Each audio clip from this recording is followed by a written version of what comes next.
Hey, it's come to my attention of a particular criminal case that I find um, horribly wrong and sickening and just a bad injustice.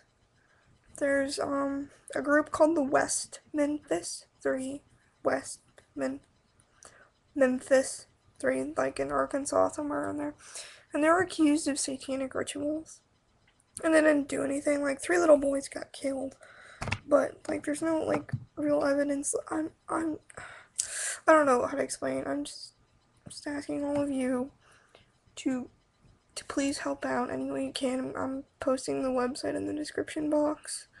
Just please help out with this and read more about it. It's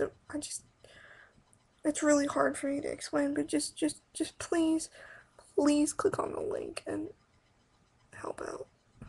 Thank you.